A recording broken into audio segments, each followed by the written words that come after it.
Assista Tube Channel. As melhores indicações de conteúdos em um só lugar. Inscreva-se no nosso canal e ative o sininho das notificações para ficar por dentro de tudo. John McClane é policial de Nova York. Aquele tipo durão, meio ranzinza, que não sabe muito bem lidar com sentimentos. Ele viaja até Los Angeles para passar o Natal com a esposa, Holly, que se mudou para lá por causa da carreira. Só que o clima entre os dois está longe de ser festivo. O casamento está abalado, eles mal conseguem conversar direito, e a visita parece mais uma última tentativa de salvar algo que já está quebrado. Enquanto isso, a cidade está em clima de festa. Luzes, música, confraternizações, e no topo de um arranha-céu luxuoso acontece uma festa de Natal da empresa Nakatomi. É ali que tudo muda. O prédio, que parecia só um cenário elegante, vira uma armadilha gigante quando um grupo de criminosos altamente organizado invade o local.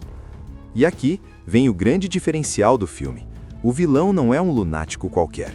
Hans Gruber é frio, inteligente, elegante e calculista. Ele não entra gritando nem atirando sem pensar.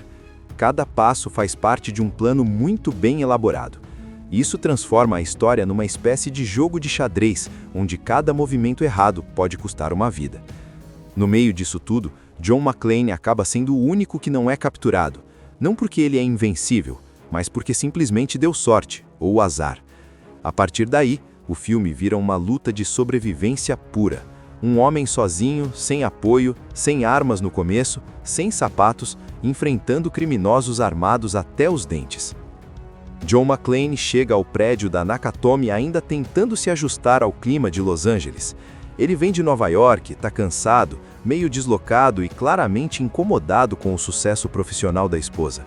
Holly agora usa o sobrenome de solteira, tem cargo importante na empresa e parece viver uma vida completamente diferente da dele. Antes mesmo de qualquer conversa mais profunda, John já sente que o casamento está por um fio.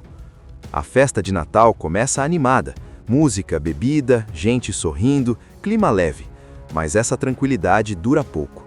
De repente, um caminhão estaciona na frente do prédio e dele descem homens muito bem vestidos, organizados demais para serem convidados.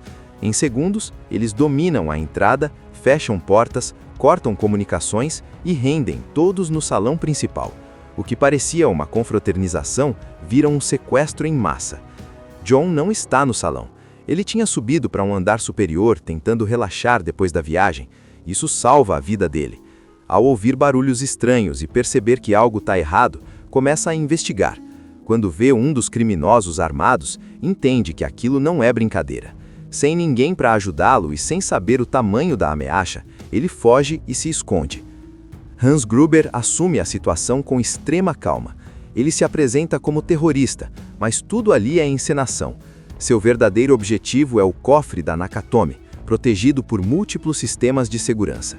Para isso, ele precisa de tempo, caos e da reação previsível da polícia. Enquanto os reféns são mantidos sob controle, John começa a se mover pelo prédio. Ele anda por corredores escuros, sobe escadas, observa rotinas e tenta entender quantos inimigos existem. Não é um herói confiante. Ele está assustado, suando, tentando raciocinar enquanto evita fazer qualquer barulho. A primeira grande virada acontece quando John enfrenta um dos criminosos sozinho. O confronto é rápido, tenso e brutal. John vence, mas sai claramente abalado.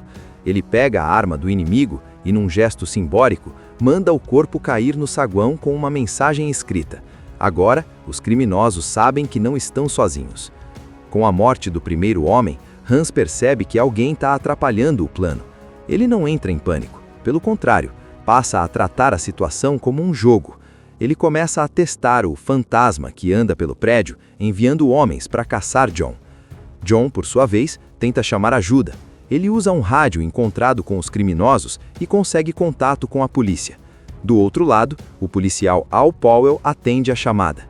No início, tudo parece brincadeira, mas logo Al percebe que algo sério está acontecendo.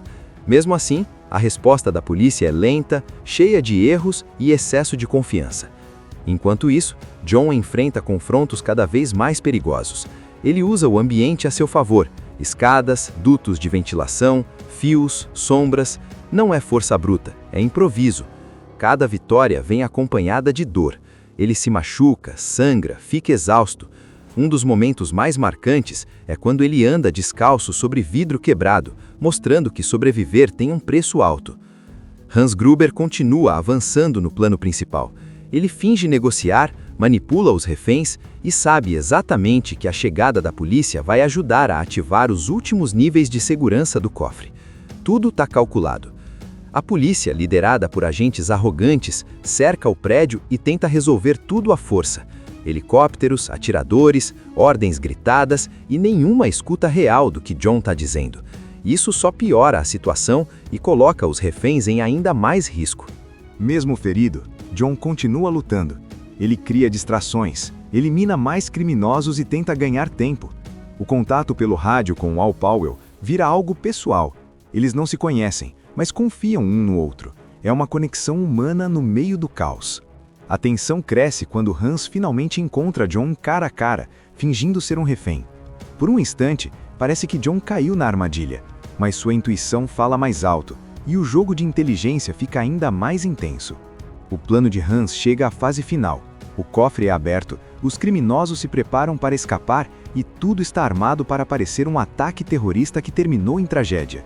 Explosões são programadas, reféns são usados como escudo e o prédio está prestes a virar ruínas. John está no limite, sangrando, cansado, com poucas balas, mas ainda de pé. Ele sabe que, se desistir agora, ninguém mais vai impedir o massacre. Mesmo ferido, ele sobe até os andares mais altos para o confronto final. A situação fica ainda mais pessoal quando Holly entra diretamente na mira de Hans. O vilão, até então calmo e elegante, começa a perder o controle. Ele subestimou John. Achou que era apenas um incômodo passageiro. O confronto final é rápido, tenso e inteligente.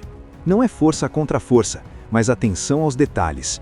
John usa o que tem, pensa rápido e consegue virar o jogo no último segundo. A queda de Hans é simbólica. O vilão confiante, que achava ter tudo sob controle, literalmente despenca junto com o plano perfeito. Do lado de fora, Al Powell enfrenta seus próprios medos e finalmente age, fechando seu arco emocional.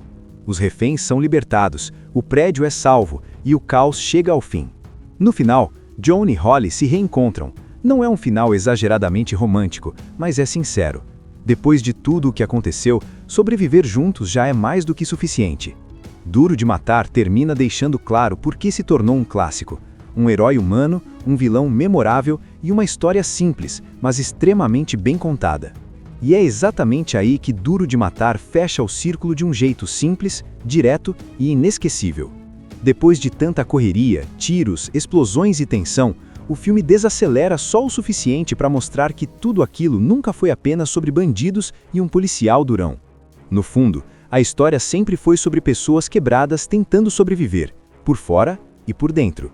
John McClane começa o filme deslocado, irritado, orgulhoso demais para admitir que sente falta da esposa e inseguro com o fato de Holly ter crescido profissionalmente. Ele vem para Los Angeles achando que ainda tem controle sobre tudo, mas logo percebe que perdeu muita coisa pelo caminho. E é curioso como, ao longo do caos, ele vai se despindo dessa armadura emocional. Cada ferimento, cada erro, cada momento de medo vai tornando John mais humano, mais real. O confronto final não é apenas o encerramento de um plano criminoso, é o ponto onde John prova, não que é invencível, mas que é persistente. Ele apanha, sangra, erra, mas continua, e isso faz toda a diferença. O vilão cai não porque John é mais forte, mas porque é mais atento, mais adaptável e, principalmente, porque se importa com alguém além de si mesmo. Hans Gruber, por outro lado, representa o oposto. Ele é o controle absoluto, a arrogância elegante, a certeza de que tudo pode ser calculado. E o filme faz questão de mostrar que esse tipo de confiança excessiva cobra seu preço. A queda de Hans não é só física, é simbólica. É o momento em que o plano perfeito falha, porque esqueceu do fator mais imprevisível de todos, o ser humano. Do lado de fora, Al Powell completa seu arco de forma silenciosa, mas poderosa. Ele não é o herói que sobe o prédio ou enfrenta vilões cara a cara, mas é o cara comum que carrega culpa, medo e trauma. Quando ele finalmente age, o filme deixa claro que coragem não é a ausência de medo, é agir apesar dele. E esse detalhe transforma Al em muito mais do que um personagem secundário. ele vira parte essencial da vitória. Quando tudo acaba, não há discursos grandiosos nem trilha triunfal exagerada. O que fica é o alívio. Reféns livres, sirenes ao fundo, o prédio destruído, mas em pé. John e Holly se encontram no meio daquele caos, e o gesto simples de ela voltar a usar o sobrenome McClane diz mais do que qualquer declaração de amor. Não é sobre finais perfeitos, é sobre recomeços possíveis. Duro de Matar entende que o público não precisa de um herói intocável, precisa de alguém que caia, levante e continue mesmo quando tudo diz para parar. Por isso, o filme envelhece tão bem. Ele não depende só da ação, mas da tensão construída com inteligência, personagens carismáticos e um ritmo que não dá descanso. O prédio da Nakatomi vira quase um personagem próprio. Cada andar, cada escada, cada corredor estreito ajuda a contar a história. Não é só um cenário de fundo, é um labirinto que reflete o estado emocional de John, confuso, perigoso e cheio de armadilhas. E talvez seja por isso que Duro de Matar virou tradição de Natal para tanta gente. Não por causa das luzes ou da trilha festiva, mas porque fala de reconciliação, de estar onde importa quando tudo parece perdido. É um filme sobre lutar contra criminosos, contra erros do passado e contra o próprio orgulho. No fim das contas, quando os créditos sobem, fica aquela sensação clássica de filme bem contado. Nada sobra, nada falta. Um herói humano, um vilão memorável, tensão do início ao fim e um desfecho que respeita o público. Duro de Matar não reinventou o cinema de ação, mas aperfeiçoou a fórmula de um jeito tão eficiente que virou referência. Um filme que prova que às vezes basta um homem cansado, descalço e determinado para segurar uma história inteira nas costas e fazer isso parecer incrível. John McClane é policial de Nova York. Aquele tipo durão, meio ranzinza, que não sabe muito bem lidar com sentimentos. Ele viaja até Los Angeles para passar o Natal com a esposa, Holly, que se mudou para lá por causa da carreira. Só que o clima entre os dois está longe de ser festivo. O casamento está abalado, eles mal conseguem conversar direito, e a visita parece mais uma última tentativa de salvar algo que já está quebrado. Enquanto isso, a cidade está em clima de festa. Luzes, música, confraternizações, e no topo de um arranha-céu luxuoso acontece uma festa de Natal da empresa Nakatomi. É ali que tudo muda. O prédio, que parecia só um cenário elegante, vira uma armadilha gigante quando um grupo de criminosos altamente organizado invade o local. E aqui vem o grande diferencial do filme. O vilão não é um lunático qualquer. Hans Gruber é frio, inteligente, elegante e calculista. Ele não entra gritando nem atirando sem pensar. Cada passo faz parte de um plano muito bem elaborado. Isso transforma a história numa espécie de jogo de xadrez, onde cada movimento errado pode custar uma vida. No meio disso tudo, John McClane acaba sendo o único que não é capturado, não porque ele é invencível, mas porque simplesmente deu sorte, ou azar. A partir daí, o filme vira uma luta de sobrevivência pura. Um homem sozinho, sem apoio, sem armas no começo, sem sapatos, enfrentando criminosos armados até os dentes. John McClane chega ao prédio da Nakatomi ainda tentando se ajustar ao clima de Los Angeles. Ele vem de Nova York, está cansado, meio deslocado e claramente incomodado com o sucesso profissional da esposa. Holly agora usa o sobrenome de solteira, tem cargo importante na empresa e parece viver uma vida completamente diferente da dele. Antes mesmo de qualquer conversa mais profunda, John já sente que o casamento está por um fio. A festa de Natal começa animada. Música, bebida, gente sorrindo, clima leve. Mas essa tranquilidade dura pouco. De repente, um caminhão estaciona na frente do prédio e dele descem homens muito bem vestidos, organizados demais para serem convidados. Em segundos, eles dominam a entrada, fecham portas, cortam comunicações e rendem todos no salão principal. O que parecia uma confraternização vira um sequestro em massa. John não está no salão. Ele tinha subido para um andar superior tentando relaxar depois da viagem. Isso salva a vida dele. Ao ouvir barulhos estranhos e perceber que algo está errado, começa a investigar. Quando vê um dos criminosos armados, entende que aquilo não é brincadeira. Sem ninguém para ajudá-lo e sem saber o tamanho da ameaça, ele foge e se esconde. Hans Gruber assume a situação com extrema calma. Ele se apresenta como terrorista, mas tudo ali é encenação. Seu verdadeiro objetivo é o cofre da Nakatomi, protegido por múltiplos sistemas de segurança. Para isso, ele precisa de tempo, caos e da reação previsível da polícia. Enquanto os reféns são mantidos sob controle, John começa a se mover pelo prédio. Ele anda por corredores escuros, sobe escadas, observa rotinas e tenta entender quantos inimigos existem. Não é um herói confiante. Ele está assustado, suando, tentando raciocinar enquanto evita fazer qualquer barulho. A primeira grande virada acontece quando John enfrenta um dos criminosos sozinho. O confronto é rápido, tenso e brutal. John vence, mas sai claramente abalado. Ele pega a arma do inimigo e, num gesto simbólico, manda o corpo cair no saguão com uma mensagem escrita. Agora, os criminosos sabem que não estão sozinhos. Com a morte do primeiro homem, Hans percebe que alguém está atrapalhando o plano. Ele não entra em pânico. Pelo contrário, passa a tratar a situação como um jogo. Ele começa a testar o fantasma que anda pelo prédio, enviando homens para caçar John. John, por sua vez, tenta chamar ajuda. Ele usa um rádio encontrado com os criminosos e consegue contato com a polícia. Do outro lado, o policial Al Powell atende a chamada. No início, tudo parece brincadeira, mas logo Al percebe que algo sério está acontecendo. Mesmo assim, a resposta da polícia é lenta, cheia de erros e excesso de confiança. Enquanto isso, John enfrenta confrontos cada vez mais perigosos. Ele usa o ambiente a seu favor. Escadas, dutos de ventilação, fios, sombras.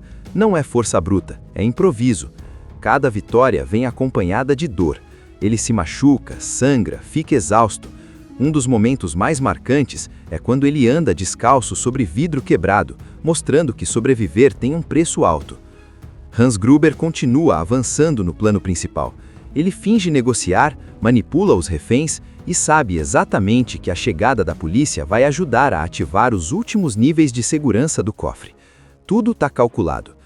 A polícia, liderada por agentes arrogantes, cerca o prédio e tenta resolver tudo à força. Helicópteros, atiradores, ordens gritadas e nenhuma escuta real do que John está dizendo. Isso só piora a situação e coloca os reféns em ainda mais risco. Mesmo ferido, John continua lutando. Ele cria distrações, elimina mais criminosos e tenta ganhar tempo. O contato pelo rádio com Al Powell vira algo pessoal. Eles não se conhecem, mas confiam um no outro. É uma conexão humana no meio do caos. A tensão cresce quando Hans finalmente encontra John cara a cara, fingindo ser um refém. Por um instante, parece que John caiu na armadilha, mas sua intuição fala mais alto, e o jogo de inteligência fica ainda mais intenso. O plano de Hans chega à fase final. O cofre é aberto, os criminosos se preparam para escapar e tudo está armado para parecer um ataque terrorista que terminou em tragédia. Explosões são programadas, reféns são usados como escudo e o prédio está prestes a virar ruínas. John está no limite, sangrando, cansado, com poucas balas, mas ainda de pé. Ele sabe que, se desistir agora, ninguém mais vai impedir o massacre. Mesmo ferido, ele sobe até os andares mais altos para o confronto final. A situação fica ainda mais pessoal quando Holly entra diretamente na mira de Hans. O vilão, até então calmo e elegante, começa a perder o controle. Ele subestimou John. Achou que era apenas um incômodo passageiro. O confronto final é rápido, tenso e inteligente. Não é força contra força, mas atenção aos detalhes. John usa o que tem, pensa rápido e consegue virar o jogo no último segundo. A queda de Hans é simbólica. O vilão confiante, que achava ter tudo sob controle, literalmente despenca junto com o plano perfeito. Do lado de fora, Al Powell enfrenta seus próprios medos e finalmente age, fechando seu arco emocional. Os reféns são libertados, o prédio é salvo e o caos chega ao fim. No final, John e Holly se reencontram. Não é um final exageradamente romântico, mas é sincero. Depois de tudo o que aconteceu, sobreviver juntos já é mais do que suficiente. Duro de Matar termina deixando claro por que se tornou um clássico. Um herói humano, um vilão memorável e uma história simples, mas extremamente bem contada. E é exatamente aí que Duro de Matar fecha o círculo de um jeito simples, direto e inesquecível. Depois de tanta correria, tiros, explosões e tensão, o filme desacelera só o suficiente para mostrar que tudo aquilo nunca foi apenas sobre bandidos e um policial durão. No fundo, a história sempre foi sobre pessoas quebradas tentando sobreviver, por fora e por dentro. John McClane começa o filme deslocado, irritado, orgulhoso demais para admitir que sente falta da esposa e inseguro com o fato de Holly ter crescido profissionalmente. Ele vem para Los Angeles achando que ainda tem controle sobre tudo, mas logo percebe que perdeu muita coisa pelo caminho.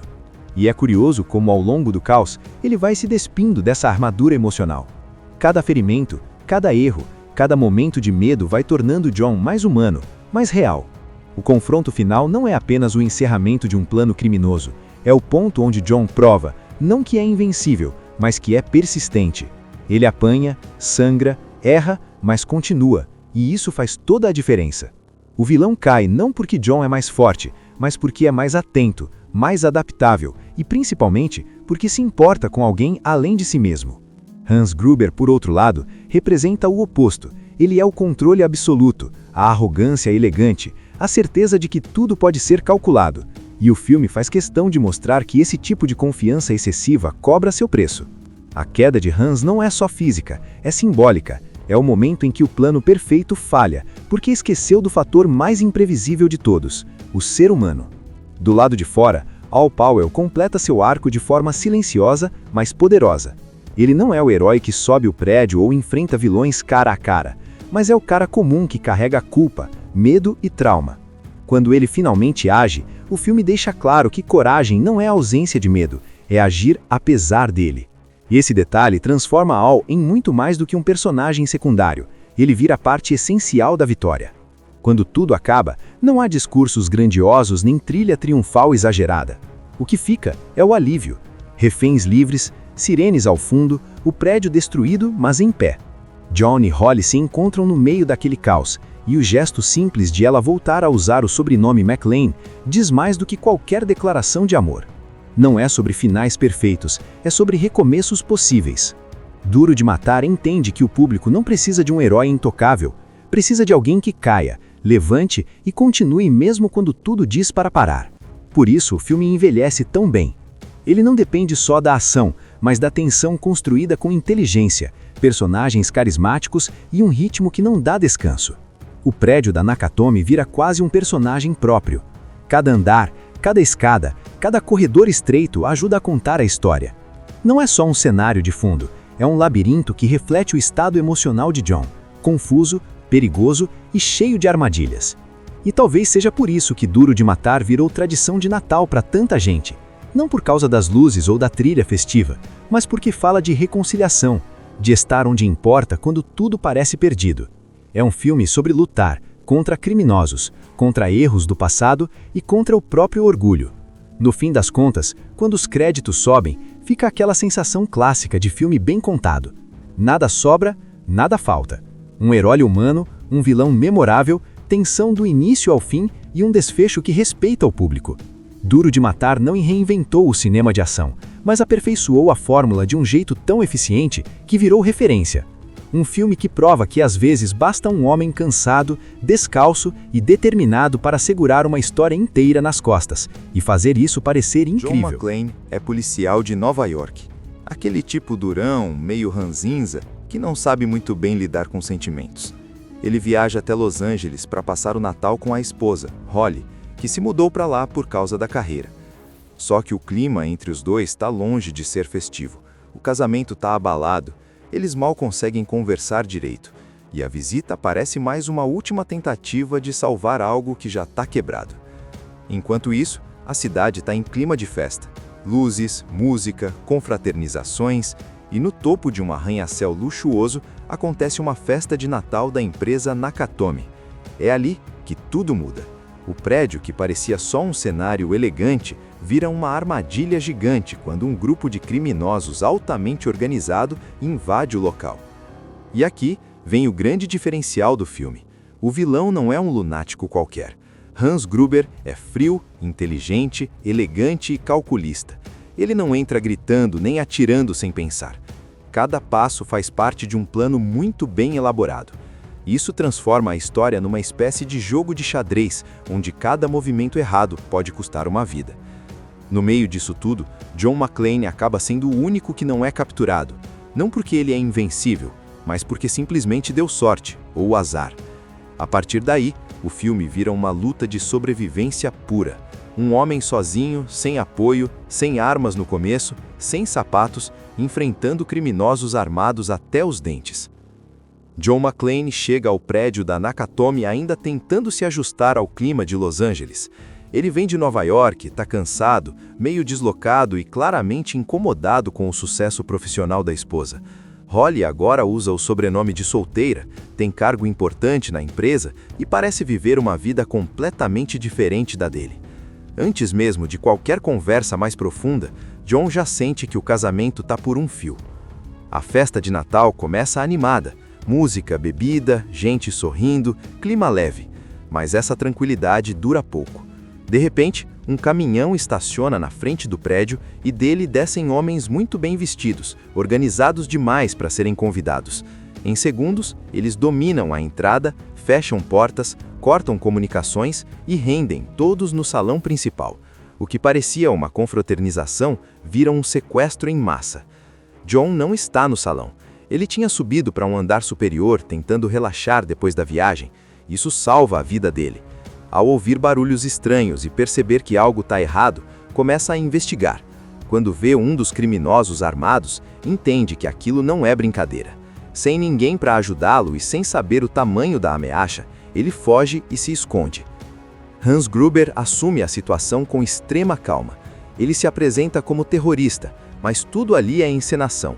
Seu verdadeiro objetivo é o cofre da Nakatomi, protegido por múltiplos sistemas de segurança. Para isso, ele precisa de tempo, caos e da reação previsível da polícia. Enquanto os reféns são mantidos sob controle, John começa a se mover pelo prédio. Ele anda por corredores escuros, sobe escadas, observa rotinas e tenta entender quantos inimigos existem. Não é um herói confiante. Ele está assustado, suando, tentando raciocinar enquanto evita fazer qualquer barulho. A primeira grande virada acontece quando John enfrenta um dos criminosos sozinho. O confronto é rápido, tenso e brutal. John vence, mas sai claramente abalado. Ele pega a arma do inimigo e, num gesto simbólico, manda o corpo cair no saguão com uma mensagem escrita. Agora, os criminosos sabem que não estão sozinhos. Com a morte do primeiro homem, Hans percebe que alguém está atrapalhando o plano. Ele não entra em pânico, pelo contrário, passa a tratar a situação como um jogo. Ele começa a testar o fantasma que anda pelo prédio, enviando homens para caçar John. John, por sua vez, tenta chamar ajuda. Ele usa um rádio encontrado com os criminosos e consegue contato com a polícia. Do outro lado, o policial Al Powell atende a chamada. No início, tudo parece brincadeira, mas logo Al percebe que algo sério está acontecendo. Mesmo assim, a resposta da polícia é lenta, cheia de erros e excesso de confiança. Enquanto isso, John enfrenta confrontos cada vez mais perigosos. Ele usa o ambiente a seu favor: escadas, dutos de ventilação, fios, sombras. Não é força bruta, é improviso. Cada vitória vem acompanhada de dor. Ele se machuca, sangra, fica exausto. Um dos momentos mais marcantes é quando ele anda descalço sobre vidro quebrado, mostrando que sobreviver tem um preço alto. Hans Gruber continua avançando no plano principal. Ele finge negociar, manipula os reféns e sabe exatamente que a chegada da polícia vai ajudar a ativar os últimos níveis de segurança do cofre. Tudo está calculado. A polícia, liderada por agentes arrogantes, cerca o prédio e tenta resolver tudo à força. Helicópteros, atiradores, ordens gritadas e nenhuma escuta real do que John está dizendo. Isso só piora a situação e coloca os reféns em ainda mais risco. Mesmo ferido, John continua lutando. Ele cria distrações, elimina mais criminosos e tenta ganhar tempo.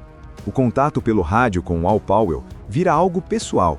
Eles não se conhecem, mas confiam um no outro. É uma conexão humana no meio do caos. A tensão cresce quando Hans finalmente encontra John cara a cara, fingindo ser um refém. Por um instante, parece que John caiu na armadilha, mas sua intuição fala mais alto, e o jogo de inteligência fica ainda mais intenso. O plano de Hans chega à fase final. O cofre é aberto, os criminosos se preparam para escapar e tudo está armado para parecer um ataque terrorista que terminou em tragédia. Explosões são programadas, reféns são usados como escudo e o prédio está prestes a virar ruínas. John está no limite, sangrando, cansado, com poucas balas, mas ainda de pé. Ele sabe que, se desistir agora, ninguém mais vai impedir o massacre. Mesmo ferido, ele sobe até os andares mais altos para o confronto final. A situação fica ainda mais pessoal quando Holly entra diretamente na mira de Hans. O vilão, até então calmo e elegante, começa a perder o controle. Ele subestimou John. Achou que era apenas um incômodo passageiro. O confronto final é rápido, tenso e inteligente. Não é força contra força, mas atenção aos detalhes. John usa o que tem, pensa rápido e consegue virar o jogo no último segundo. A queda de Hans é simbólica. O vilão confiante, que achava ter tudo sob controle, literalmente despenca junto com o plano perfeito. Do lado de fora, Al Powell enfrenta seus próprios medos e finalmente age, fechando seu arco emocional. Os reféns são libertados, o prédio é salvo e o caos chega ao fim. No final, John e Holly se reencontram. Não é um final exageradamente romântico, mas é sincero. Depois de tudo o que aconteceu, sobreviver juntos já é mais do que suficiente. Duro de Matar termina deixando claro por que se tornou um clássico. Um herói humano, um vilão memorável e uma história simples, mas extremamente bem contada. E é exatamente aí que Duro de Matar fecha o círculo de um jeito simples, direto e inesquecível. Depois de tanta correria, tiros, explosões e tensão, o filme desacelera só o suficiente para mostrar que tudo aquilo nunca foi apenas sobre bandidos e um policial durão. No fundo, a história sempre foi sobre pessoas quebradas tentando sobreviver, por fora e por dentro. John McClane começa o filme deslocado, irritado, orgulhoso demais para admitir que sente falta da esposa e inseguro com o fato de Holly ter crescido profissionalmente. Ele vem para Los Angeles achando que ainda tem controle sobre tudo, mas logo percebe que perdeu muita coisa pelo caminho. E é curioso como ao longo do caos, ele vai se despindo dessa armadura emocional. Cada ferimento, cada erro, cada momento de medo vai tornando John mais humano, mais real. O confronto final não é apenas o encerramento de um plano criminoso, é o ponto onde John prova, não que é invencível, mas que é persistente. Ele apanha, sangra, erra, mas continua, e isso faz toda a diferença. O vilão cai não porque John é mais forte, mas porque é mais atento, mais adaptável e principalmente porque se importa com alguém além de si mesmo. Hans Gruber, por outro lado, representa o oposto. Ele é o controle absoluto, a arrogância elegante, a certeza de que tudo pode ser calculado. E o filme faz questão de mostrar que esse tipo de confiança excessiva cobra seu preço. A queda de Hans não é só física, é simbólica. É o momento em que o plano perfeito falha, porque esqueceu do fator mais imprevisível de todos, o ser humano. Do lado de fora, Al Powell completa seu arco de forma silenciosa, mas poderosa. Ele não é o herói que sobe o prédio ou enfrenta vilões cara a cara, mas é o cara comum que carrega culpa, medo e trauma. Quando ele finalmente age, o filme deixa claro que coragem não é ausência de medo, é agir apesar dele. E esse detalhe transforma Al em muito mais do que um personagem secundário. Ele vira parte essencial da vitória. Quando tudo acaba, não há discursos grandiosos nem trilha triunfal exagerada. O que fica é o alívio. Reféns livres, sirenes ao fundo, o prédio destruído, mas em pé. John e Holly se encontram no meio daquele caos, e o gesto simples de ela voltar a usar o sobrenome McClane diz mais do que qualquer declaração de amor. Não é sobre finais perfeitos, é sobre recomeços possíveis. Duro de Matar entende que o público não precisa de um herói intocável, precisa de alguém que caia, levante e continue mesmo quando tudo diz para parar. Por isso o filme envelhece tão bem. Ele não depende só da ação, mas da tensão construída com inteligência, personagens carismáticos e um ritmo que não dá descanso. O prédio da Nakatomi vira quase um personagem próprio. Cada andar, cada escada, cada corredor estreito ajuda a contar a história. Não é só um cenário de fundo, é um labirinto que reflete o estado emocional de John, confuso, perigoso e cheio de armadilhas. E talvez seja por isso que Duro de Matar virou tradição de Natal para tanta gente. Não por causa das luzes ou da trilha festiva, mas porque fala de reconciliação, de estar onde importa quando tudo parece perdido. É um filme sobre lutar contra criminosos, contra erros do passado e contra o próprio orgulho. No fim das contas, quando os créditos sobem, fica aquela sensação clássica de filme bem contado. Nada sobra, nada falta. Um herói humano, um vilão memorável, tensão do início ao fim e um desfecho que respeita o público. Duro de Matar não reinventou o cinema de ação, mas aperfeiçoou a fórmula de um jeito tão eficiente que virou referência. Um filme que prova que às vezes basta um homem cansado, descalço e determinado para segurar uma história inteira nas costas e fazer isso parecer incrível. John McClane é policial de Nova York.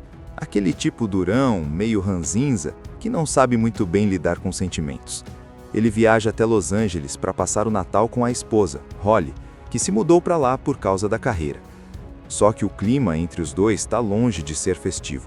O casamento está abalado, eles mal conseguem conversar direito, e a visita parece mais uma última tentativa de salvar algo que já está quebrado. Enquanto isso, a cidade está em clima de festa. Luzes, música, confraternizações, e no topo de um arranha-céu luxuoso acontece uma festa de Natal da empresa Nakatomi. É ali que tudo muda. O prédio, que parecia só um cenário elegante, vira uma armadilha gigante quando um grupo de criminosos altamente organizado invade o local. E aqui vem o grande diferencial do filme. O vilão não é um lunático qualquer. Hans Gruber é frio, inteligente, elegante e calculista. Ele não entra gritando nem atirando sem pensar. Cada passo faz parte de um plano muito bem elaborado. Isso transforma a história numa espécie de jogo de xadrez, onde cada movimento errado pode custar uma vida. No meio disso tudo, John McClane acaba sendo o único que não é capturado, não porque ele é invencível, mas porque simplesmente deu sorte, ou azar. A partir daí, o filme vira uma luta de sobrevivência pura. Um homem sozinho, sem apoio, sem armas no começo, sem sapatos, enfrentando criminosos armados até os dentes. John McClane chega ao prédio da Nakatomi ainda tentando se ajustar ao clima de Los Angeles. Ele vem de Nova York, está cansado, meio deslocado e claramente incomodado com o sucesso profissional da esposa. Holly agora usa o sobrenome de solteira, tem cargo importante na empresa e parece viver uma vida completamente diferente da dele. Antes mesmo de qualquer conversa mais profunda, John já sente que o casamento está por um fio. A festa de Natal começa animada, música, bebida, gente sorrindo, clima leve, mas essa tranquilidade dura pouco. De repente, um caminhão estaciona na frente do prédio e dele descem homens muito bem vestidos, organizados demais para serem convidados. Em segundos, eles dominam a entrada, fecham portas, cortam comunicações e rendem todos no salão principal. O que parecia uma confraternização vira um sequestro em massa. John não está no salão. Ele tinha subido para um andar superior, tentando relaxar depois da viagem. Isso salva a vida dele. Ao ouvir barulhos estranhos e perceber que algo está errado, começa a investigar. Quando vê um dos criminosos armados, entende que aquilo não é brincadeira. Sem ninguém para ajudá-lo e sem saber o tamanho da ameaça, ele foge e se esconde. Hans Gruber assume a situação com extrema calma. Ele se apresenta como terrorista, mas tudo ali é encenação. Seu verdadeiro objetivo é o cofre da Nakatomi, protegido por múltiplos sistemas de segurança. Para isso, ele precisa de tempo, caos e da reação previsível da polícia. Enquanto os reféns são mantidos sob controle, John começa a se mover pelo prédio. Ele anda por corredores escuros, sobe escadas, observa rotinas e tenta entender quantos inimigos existem. Não é um herói confiante. Ele está assustado, suando, tentando raciocinar enquanto evita fazer qualquer barulho. A primeira grande virada acontece quando John enfrenta um dos criminosos sozinho. O confronto é rápido, tenso e brutal. John vence, mas sai claramente abalado. Ele pega a arma do inimigo e, num gesto simbólico, manda o corpo cair no saguão com uma mensagem escrita. Agora, os criminosos sabem que não estão sozinhos. Com a morte do primeiro homem, Hans percebe que alguém está atrapalhando o plano. Ele não entra em pânico, pelo contrário, passa a tratar a situação como um jogo. Ele começa a testar o fantasma que anda pelo prédio, enviando homens para caçar John. John, por sua vez, tenta chamar ajuda. Ele usa um rádio encontrado com os criminosos e consegue contato com a polícia. Do outro lado, o policial Al Powell atende a chamada. No início, tudo parece brincadeira, mas logo Al percebe que algo sério está acontecendo. Mesmo assim, a resposta da polícia é lenta, cheia de erros e excesso de confiança. Enquanto isso, John enfrenta confrontos cada vez mais perigosos. Ele usa o ambiente a seu favor, escadas, dutos de ventilação, fios, sombras, Não é força bruta, é improviso. Cada vitória vem acompanhada de dor. Ele se machuca, sangra, fica exausto. Um dos momentos mais marcantes é quando ele anda descalço sobre vidro quebrado, mostrando que sobreviver tem um preço alto. Hans Gruber continua avançando no plano principal. Ele finge negociar, manipula os reféns e sabe exatamente que a chegada da polícia vai ajudar a ativar os últimos níveis de segurança do cofre. Tudo está calculado. A polícia, liderada por agentes arrogantes, cerca o prédio e tenta resolver tudo à força. Helicópteros, atiradores, ordens gritadas e nenhuma escuta real do que John está dizendo. Isso só piora a situação e coloca os reféns em ainda mais risco. Mesmo ferido, John continua lutando. Ele cria distrações, elimina mais criminosos e tenta ganhar tempo. O contato pelo rádio com Al Powell vira algo pessoal. Eles não se conhecem, mas confiam um no outro. É uma conexão humana no meio do caos. A tensão cresce quando Hans finalmente encontra John cara a cara, fingindo ser um refém. Por um instante, parece que John caiu na armadilha, mas sua intuição fala mais alto, e o jogo de inteligência fica ainda mais intenso. O plano de Hans chega à fase final. O cofre é aberto, os criminosos se preparam para escapar e tudo está armado para parecer um ataque terrorista que terminou em tragédia. Explosões são programadas, reféns são usados como escudo e o prédio está prestes a virar ruínas.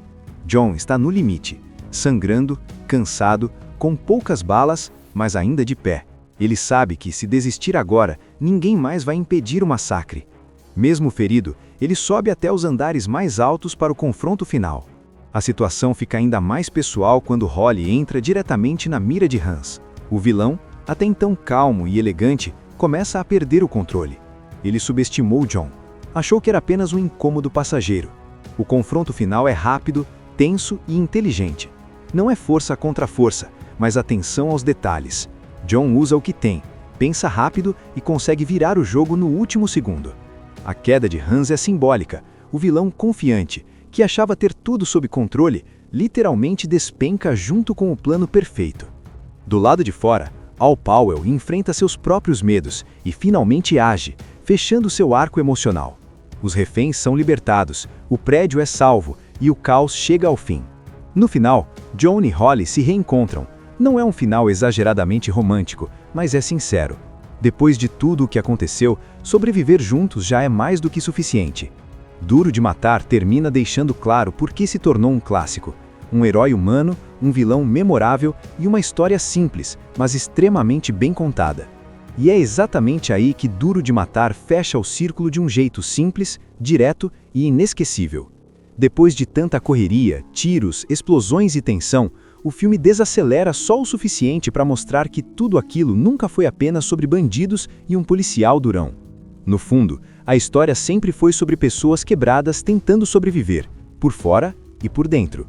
John McClane começa o filme deslocado, irritado, orgulhoso demais para admitir que sente falta da esposa e inseguro com o fato de Holly ter crescido profissionalmente. Ele vem para Los Angeles achando que ainda tem controle sobre tudo, mas logo percebe que perdeu muita coisa pelo caminho. E é curioso como, ao longo do caos, ele vai se despindo dessa armadura emocional. Cada ferimento, cada erro, cada momento de medo vai tornando John mais humano, mais real. O confronto final não é apenas o encerramento de um plano criminoso, é o ponto onde John prova, não que é invencível, mas que é persistente. Ele apanha, sangra, erra, mas continua, e isso faz toda a diferença. O vilão cai não porque John é mais forte, mas porque é mais atento, mais adaptável e principalmente porque se importa com alguém além de si mesmo. Hans Gruber, por outro lado, representa o oposto. Ele é o controle absoluto, a arrogância elegante, a certeza de que tudo pode ser calculado. E o filme faz questão de mostrar que esse tipo de confiança excessiva cobra seu preço. A queda de Hans não é só física, é simbólica. É o momento em que o plano perfeito falha, porque esqueceu do fator mais imprevisível de todos, o ser humano. Do lado de fora, Al Powell completa seu arco de forma silenciosa, mas poderosa. Ele não é o herói que sobe o prédio ou enfrenta vilões cara a cara, mas é o cara comum que carrega culpa, medo e trauma. Quando ele finalmente age, o filme deixa claro que coragem não é ausência de medo, é agir apesar dele. E esse detalhe transforma Al em muito mais do que um personagem secundário. ele vira parte essencial da vitória. Quando tudo acaba, não há discursos grandiosos nem trilha triunfal exagerada. O que fica é o alívio. Reféns livres, sirenes ao fundo, o prédio destruído, mas em pé.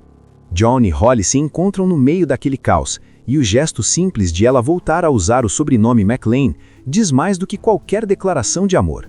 Não é sobre finais perfeitos, é sobre recomeços possíveis. Duro de Matar entende que o público não precisa de um herói intocável, precisa de alguém que caia, levante e continue mesmo quando tudo diz para parar. Por isso o filme envelhece tão bem. Ele não depende só da ação, mas da tensão construída com inteligência, personagens carismáticos e um ritmo que não dá descanso. O prédio da Nakatomi vira quase um personagem próprio. Cada andar, cada escada, cada corredor estreito ajuda a contar a história. Não é só um cenário de fundo, é um labirinto que reflete o estado emocional de John, confuso, perigoso e cheio de armadilhas. E talvez seja por isso que Duro de Matar virou tradição de Natal para tanta gente. Não por causa das luzes ou da trilha festiva, mas porque fala de reconciliação, de estar onde importa quando tudo parece perdido. É um filme sobre lutar contra criminosos, contra erros do passado e contra o próprio orgulho. No fim das contas, quando os créditos sobem, fica aquela sensação clássica de filme bem contado. Nada sobra, nada falta. Um herói humano, um vilão memorável, tensão do início ao fim e um desfecho que respeita o público. Duro de Matar não reinventou o cinema de ação, mas aperfeiçoou a fórmula de um jeito tão eficiente que virou referência. Um filme que prova que às vezes basta um homem cansado, descalço e determinado para segurar uma história inteira nas costas e fazer isso parecer incrível. John McClane é policial de Nova York. Aquele tipo durão, meio ranzinza, que não sabe muito bem lidar com sentimentos. Ele viaja até Los Angeles para passar o Natal com a esposa, Holly, que se mudou para lá por causa da carreira. Só que o clima entre os dois está longe de ser festivo. O casamento está abalado, eles mal conseguem conversar direito, e a visita parece mais uma última tentativa de salvar algo que já está quebrado. Enquanto isso, a cidade está em clima de festa. Luzes, música, confraternizações, e no topo de um arranha-céu luxuoso acontece uma festa de Natal da empresa Nakatomi. É ali que tudo muda. O prédio, que parecia só um cenário elegante, vira uma armadilha gigante quando um grupo de criminosos altamente organizado invade o local. E aqui vem o grande diferencial do filme. O vilão não é um lunático qualquer. Hans Gruber é frio, inteligente, elegante e calculista. Ele não entra gritando nem atirando sem pensar. Cada passo faz parte de um plano muito bem elaborado. Isso transforma a história numa espécie de jogo de xadrez, onde cada movimento errado pode custar uma vida. No meio disso tudo, John McClane acaba sendo o único que não é capturado, não porque ele é invencível, mas porque simplesmente deu sorte, ou azar. A partir daí, o filme vira uma luta de sobrevivência pura. Um homem sozinho, sem apoio, sem armas no começo, sem sapatos, enfrentando criminosos armados até os dentes. John McClane chega ao prédio da Nakatomi ainda tentando se ajustar ao clima de Los Angeles. Ele vem de Nova York, está cansado, meio deslocado e claramente incomodado com o sucesso profissional da esposa. Holly agora usa o sobrenome de solteira, tem cargo importante na empresa e parece viver uma vida completamente diferente da dele. Antes mesmo de qualquer conversa mais profunda, John já sente que o casamento está por um fio. A festa de Natal começa animada. Música, bebida, gente sorrindo, clima leve. Mas essa tranquilidade dura pouco. De repente, um caminhão estaciona na frente do prédio e dele descem homens muito bem vestidos, organizados demais para serem convidados. Em segundos, eles dominam a entrada, fecham portas, cortam comunicações e rendem todos no salão principal. O que parecia uma confraternização vira um sequestro em massa. John não está no salão. Ele tinha subido para um andar superior, tentando relaxar depois da viagem. Isso salva a vida dele. Ao ouvir barulhos estranhos e perceber que algo está errado, começa a investigar. Quando vê um dos criminosos armados, entende que aquilo não é brincadeira. Sem ninguém para ajudá-lo e sem saber o tamanho da ameaça, ele foge e se esconde. Hans Gruber assume a situação com extrema calma. Ele se apresenta como terrorista, mas tudo ali é encenação. Seu verdadeiro objetivo é o cofre da Nakatomi, protegido por múltiplos sistemas de segurança. Para isso, ele precisa de tempo, caos e da reação previsível da polícia. Enquanto os reféns são mantidos sob controle, John começa a se mover pelo prédio. Ele anda por corredores escuros, sobe escadas, observa rotinas e tenta entender quantos inimigos existem. Não é um herói confiante. Ele está assustado, suando, tentando raciocinar enquanto evita fazer qualquer barulho. A primeira grande virada acontece quando John enfrenta um dos criminosos sozinho. O confronto é rápido, tenso e brutal. John vence, mas sai claramente abalado. Ele pega a arma do inimigo e, num gesto simbólico, manda o corpo cair no saguão com uma mensagem escrita. Agora, os criminosos sabem que não estão sozinhos. Com a morte do primeiro homem, Hans percebe que alguém está atrapalhando o plano. Ele não entra em pânico. Pelo contrário, passa a tratar a situação como um jogo. Ele começa a testar o fantasma que anda pelo prédio, enviando homens para caçar John. John, por sua vez, tenta chamar ajuda. Ele usa um rádio encontrado com os criminosos e consegue contato com a polícia. Do outro lado, o policial Al Powell atende a chamada. No início, tudo parece brincadeira, mas logo Al percebe que algo sério está acontecendo. Mesmo assim, a resposta da polícia é lenta, cheia de erros e excesso de confiança. Enquanto isso, John enfrenta confrontos cada vez mais perigosos.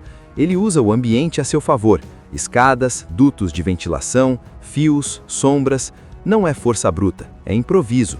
Cada vitória vem acompanhada de dor. Ele se machuca, sangra, fica exausto. Um dos momentos mais marcantes é quando ele anda descalço sobre vidro quebrado, mostrando que sobreviver tem um preço alto. Hans Gruber continua avançando no plano principal. Ele finge negociar, manipula os reféns e sabe exatamente que a chegada da polícia vai ajudar a ativar os últimos níveis de segurança do cofre. Tudo está calculado. A polícia, liderada por agentes arrogantes, cerca o prédio e tenta resolver tudo à força. Helicópteros, atiradores, ordens gritadas e nenhuma escuta real do que John está dizendo. Isso só piora a situação e coloca os reféns em ainda mais risco. Mesmo ferido, John continua lutando. Ele cria distrações, elimina mais criminosos e tenta ganhar tempo. O contato pelo rádio com Al Powell vira algo pessoal. Eles não se conhecem, mas confiam um no outro. É uma conexão humana no meio do caos. A tensão cresce quando Hans finalmente encontra John cara a cara, fingindo ser um refém. Por um instante, parece que John caiu na armadilha, mas sua intuição fala mais alto, e o jogo de inteligência fica ainda mais intenso. O plano de Hans chega à fase final. O cofre é aberto, os criminosos se preparam para escapar e tudo está armado para parecer um ataque terrorista que terminou em tragédia. Explosões são programadas, reféns são usados como escudo e o prédio está prestes a virar ruínas. John está no limite, sangrando, cansado, com poucas balas, mas ainda de pé. Ele sabe que, se desistir agora, ninguém mais vai impedir o massacre. Mesmo ferido, ele sobe até os andares mais altos para o confronto final. A situação fica ainda mais pessoal quando Holly entra diretamente na mira de Hans. O vilão, até então calmo e elegante, começa a perder o controle. Ele subestimou John. Achou que era apenas um incômodo passageiro. O confronto final é rápido, tenso e inteligente. Não é força contra força, mas atenção aos detalhes. John usa o que tem, pensa rápido e consegue virar o jogo no último segundo. A queda de Hans é simbólica. O vilão confiante, que achava ter tudo sob controle, literalmente despenca junto com o plano perfeito. Do lado de fora, Al Powell enfrenta seus próprios medos e finalmente age, fechando seu arco emocional. Os reféns são libertados, o prédio é salvo e o caos chega ao fim. No final, John e Holly se reencontram. Não é um final exageradamente romântico, mas é sincero. Depois de tudo o que aconteceu, sobreviver juntos já é mais do que suficiente. Duro de Matar termina deixando claro por que se tornou um clássico. Um herói humano, um vilão memorável e uma história simples, mas extremamente bem contada. E é exatamente aí que Duro de Matar fecha o círculo de um jeito simples, direto e inesquecível. Depois de tanta correria, tiros, explosões e tensão, o filme desacelera só o suficiente para mostrar que tudo aquilo nunca foi apenas sobre bandidos e um policial durão. No fundo, a história sempre foi sobre pessoas quebradas tentando sobreviver. por fora e por dentro. John McClane começa o filme deslocado, irritado, orgulhoso demais para admitir que sente falta da esposa e inseguro com o fato de Holly ter crescido profissionalmente. Ele vem para Los Angeles achando que ainda tem controle sobre tudo, mas logo percebe que perdeu muita coisa pelo caminho. E é curioso como ao longo do caos, ele vai se despindo dessa armadura emocional. Cada ferimento, cada erro, cada momento de medo vai tornando John mais humano, mais real. O confronto final não é apenas o encerramento de um plano criminoso, é o ponto onde John prova, não que é invencível, mas que é persistente. Ele apanha, sangra, erra, mas continua, e isso faz toda a diferença. O vilão cai não porque John é mais forte, mas porque é mais atento, mais adaptável e principalmente porque se importa com alguém além de si mesmo. Hans Gruber, por outro lado, representa o oposto. Ele é o controle absoluto, a arrogância elegante, a certeza de que tudo pode ser calculado. E o filme faz questão de mostrar que esse tipo de confiança excessiva cobra seu preço. A queda de Hans não é só física, é simbólica. É o momento em que o plano perfeito falha, porque esqueceu do fator mais imprevisível de todos, o ser humano. Do lado de fora, Al Powell completa seu arco de forma silenciosa, mas poderosa. Ele não é o herói que sobe o prédio ou enfrenta vilões cara a cara, mas é o cara comum que carrega culpa, medo e trauma. Quando ele finalmente age, o filme deixa claro que coragem não é ausência de medo, é agir apesar dele. E esse detalhe transforma Al em muito mais do que um personagem secundário. Ele vira parte essencial da vitória. Quando tudo acaba, não há discursos grandiosos nem trilha triunfal exagerada. O que fica é o alívio. Reféns livres, sirenes ao fundo, o prédio destruído, mas em pé. John e Holly se encontram no meio daquele caos, e o gesto simples de ela voltar a usar o sobrenome McClane diz mais do que qualquer declaração de amor. Não é sobre finais perfeitos, é sobre recomeços possíveis. Duro de Matar entende que o público não precisa de um herói intocável, precisa de alguém que caia, levante e continue mesmo quando tudo diz para parar. Por isso, o filme envelhece tão bem. Ele não depende só da ação, mas da tensão construída com inteligência, personagens carismáticos e um ritmo que não dá descanso. O prédio da Nakatomi vira quase um personagem próprio. Cada andar, cada escada, cada corredor estreito ajuda a contar a história. Não é só um cenário de fundo, é um labirinto que reflete o estado emocional de John, confuso, perigoso e cheio de armadilhas. E talvez seja por isso que Duro de Matar virou tradição de Natal para tanta gente. Não por causa das luzes ou da trilha festiva, mas porque fala de reconciliação, de estar onde importa quando tudo parece perdido. É um filme sobre lutar contra criminosos, contra erros do passado e contra o próprio orgulho.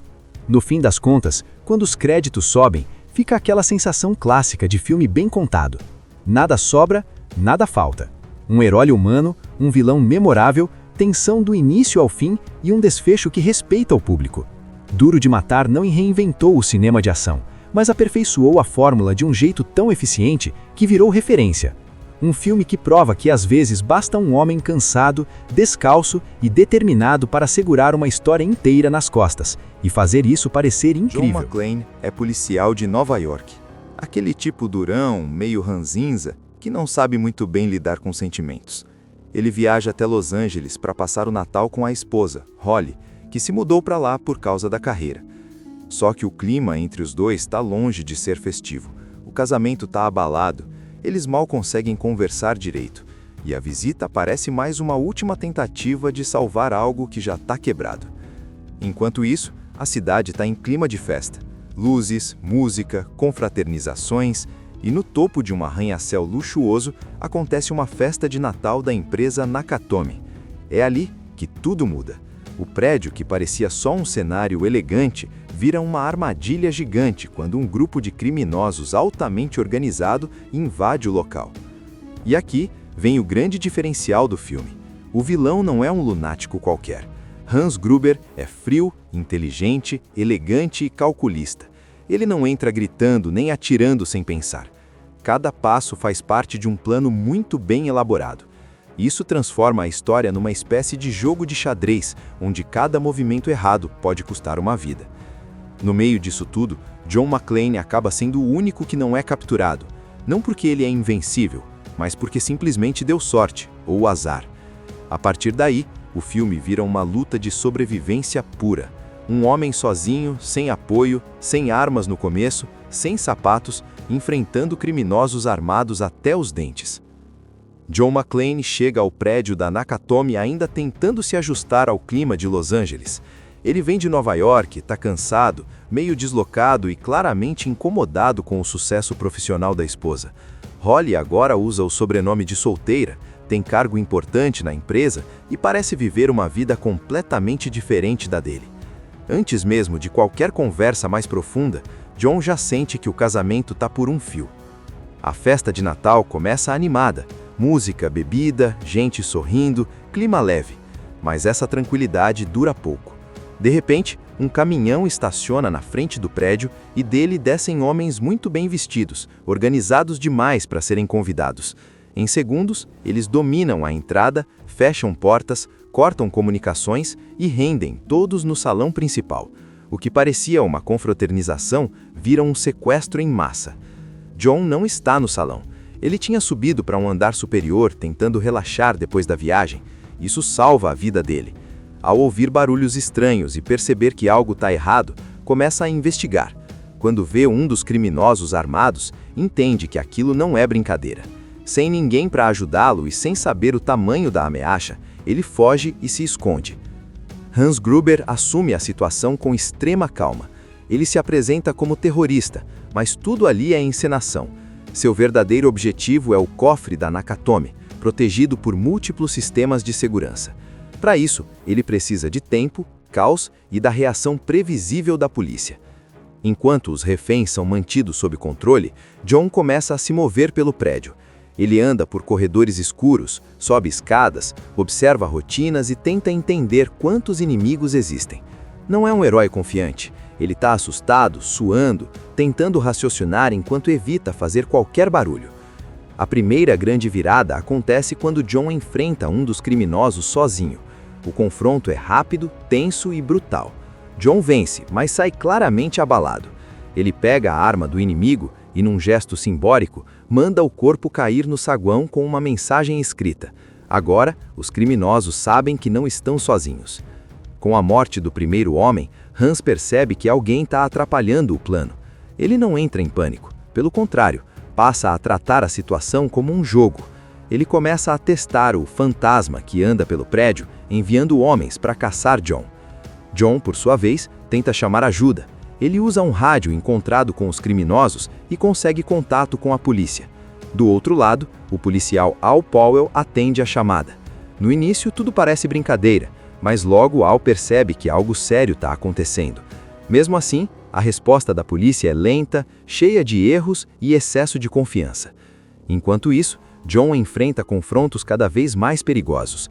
Ele usa o ambiente a seu favor: escadas, dutos de ventilação, fios, sombras. Não é força bruta, é improviso. Cada vitória vem acompanhada de dor. Ele se machuca, sangra, fica exausto. Um dos momentos mais marcantes é quando ele anda descalço sobre vidro quebrado, mostrando que sobreviver tem um preço alto. Hans Gruber continua avançando no plano principal. Ele finge negociar, manipula os reféns e sabe exatamente que a chegada da polícia vai ajudar a ativar os últimos níveis de segurança do cofre. Tudo está calculado. A polícia, liderada por agentes arrogantes, cerca o prédio e tenta resolver tudo à força. Helicópteros, atiradores, ordens gritadas e nenhuma escuta real do que John está dizendo. Isso só piora a situação e coloca os reféns em ainda mais risco. Mesmo ferido, John continua lutando. Ele cria distrações, elimina mais criminosos e tenta ganhar tempo. O contato pelo rádio com Al Powell vira algo pessoal. Eles não se conhecem, mas confiam um no outro. É uma conexão humana no meio do caos. A tensão cresce quando Hans finalmente encontra John cara a cara, fingindo ser um refém. Por um instante, parece que John caiu na armadilha, mas sua intuição fala mais alto, e o jogo de inteligência fica ainda mais intenso. O plano de Hans chega à fase final. O cofre é aberto, os criminosos se preparam para escapar e tudo está armado para parecer um ataque terrorista que terminou em tragédia.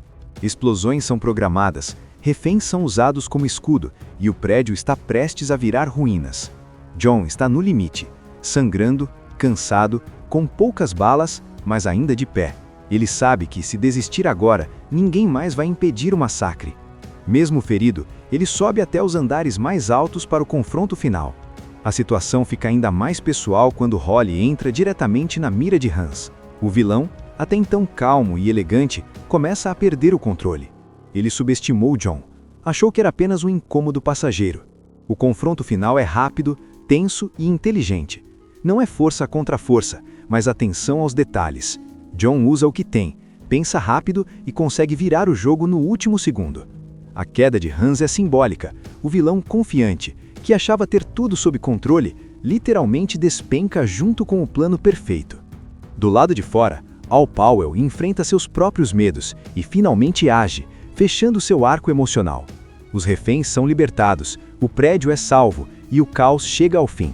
No final, John e Holly se reencontram. Não é um final exageradamente romântico, mas é sincero.